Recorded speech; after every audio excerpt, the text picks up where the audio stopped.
Baiklah, di sini saya akan membacakan skenario tentang biomekanika dalam kesehatan.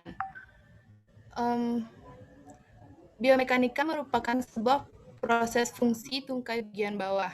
Ini dilakukan untuk menentukan abnormalitas dan mengenali cara tubuh mengimbangi ketidaksesuaian tubuh. Bagaimana sih biomekanik dalam tubuh kita? Maka sebenarnya seorang perawat harus memahami dan menerapkan biomekanik ini untuk melindungi dirinya saat bekerja, atau disebut dengan posisi yang ergonomis, serta dapat bekerja lebih efektif dan efisien. Penerapan biomekanik dalam anestesi dapat kita lihat pada pemenuhan kebutuhan mobilitas pasien, ergonomi, posisi yang seimbang, analis gaya, traksi pada tulang, sistem pengumpilan, dan lain-lain. Dalam bidang kesehatan biomekanika, anestesi sangat dibutuhkan. Karena dari biomekanika, sehingga kita dapat mengetahui gerak dan perubahan yang terjadi sehingga menimbulkan terjadinya gaya. Pada skenario ini, kami dari kelompok 3 akan membuat video simulasi gerakan biomekanika tubuh, beserta penjelasannya menggunakan suara atau tulisan yang terdapat pada video tanpa menghalangi objek peraga.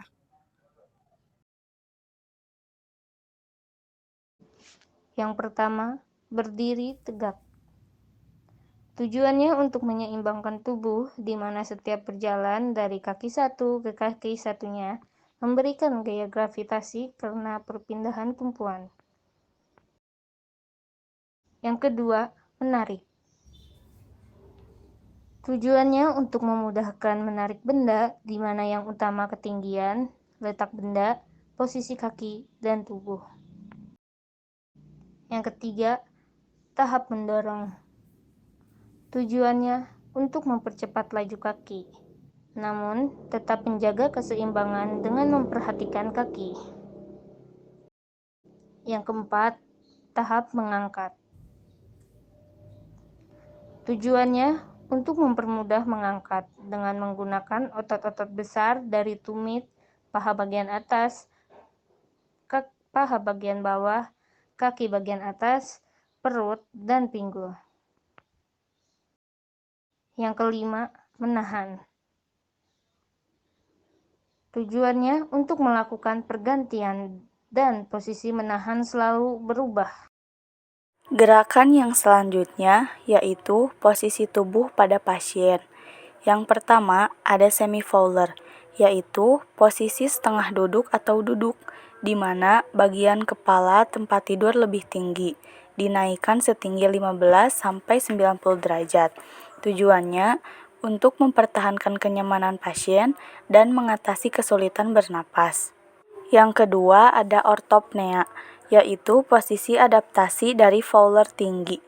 Pasien duduk di tempat tidur atau tepi tempat tidur dengan tangan yang menyilang di atas, sekitar 90 derajat. Tujuannya untuk membantu mengatasi kesulitan pernapasan dengan melakukan pelatihan dada atau ekspansi, bisa untuk pasien yang mengalami inhalasi.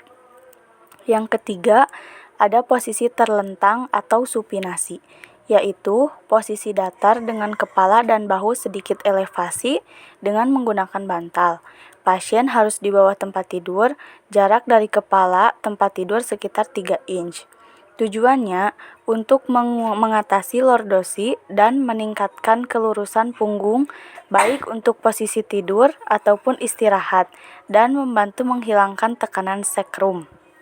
Yang keempat, ada posisi pronasi, yaitu posisi pasien terbaring di atas abdomen dengan kepala menoleh ke salah satu sisi, kedua lengan fleksi di samping kepala. Tujuannya memberikan ekstensi penuh pada persendian pinggul dan lutut, mencegah terjadinya fleksi kontraktur dari pinggul dan sendi serta membantu drainase dari mulut. Yang kelima, ada posisi sim atau semi-pronasi, yaitu posisi di mana tubuh miring ke kanan atau ke kiri.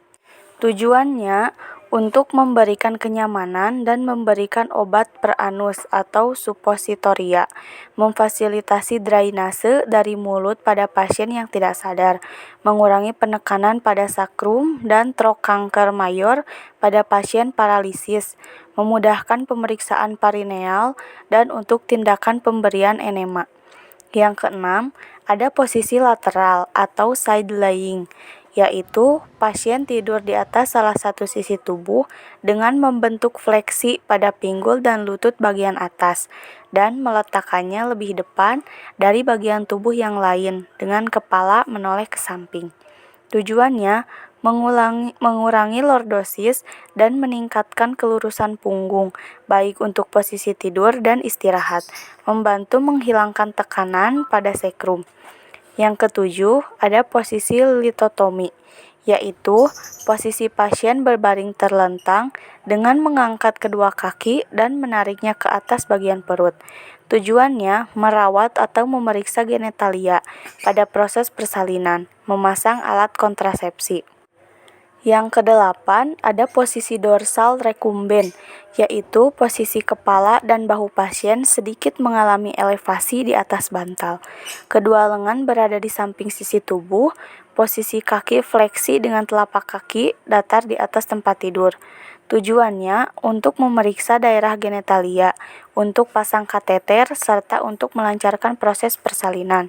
Yang kesembilan, ada posisi genupetrokal, yaitu posisi pasien berbaring dengan kedua kaki ditekuk dan dada menempel pada bagian atas tempat tidur. Tujuannya untuk memeriksa daerah rektum dan sigmoid.